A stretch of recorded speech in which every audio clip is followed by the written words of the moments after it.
বাংলাদেশ জামায়াতে ইসলামীর আমির ডক্টর শফিকুর রহমান ন্যায় বিচার প্রতিষ্ঠায় আপোষহীন থাকার ঘোষণা দিয়েছেন। তিনি বলেন, আল্লাহর বিধান অনুযায়ী ন্যায় ও ইনসাফ ভিত্তিক রাষ্ট্র গড়াই তাদের লক্ষ্য।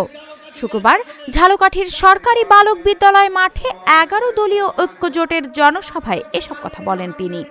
ডক্টর শফিকুর রহমান বলেন, জামায়াত ক্ষমতায় এলে দুর্নীতির মাধ্যমে পাচার হওয়া অর্থ ফেরত আনা হবে, চাঁদাবাজি ও দখলবাজির বিরুদ্ধে কঠোর অবস্থান নেওয়া হবে।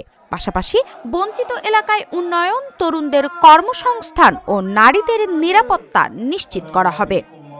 এখানে ন্যায়ের চাষ হবে, অন্যায়ের পথ বন্ধ করে দেওয়া হবে। এই দেশে আর চাঁদাবাজি চলবে না, মামলাবাজি চলবে না, দখল বাণিজ্য চলবে না। এই দেশে আর দুর্নীতি চলবে না। দুর্নীতির একদম জড় কেটে দেওয়া হবে। দুর্নীতির গাছের পাতা ধরে টান দেব না, মাথার পাশে যে কান আছে সেই কান ধরে টান দেব।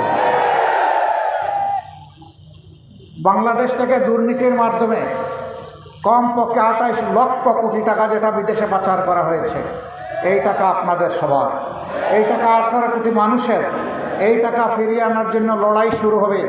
প্রয়োজনে ওদের মুখের ভিতর দিয়ে পেট পর্যন্ত হাত ঢুকায়ে বের করে আনা হবে ইনশাআল্লাহ। এবং এই টাকা জমা হবে রাষ্ট্রীয় কোষাগারে।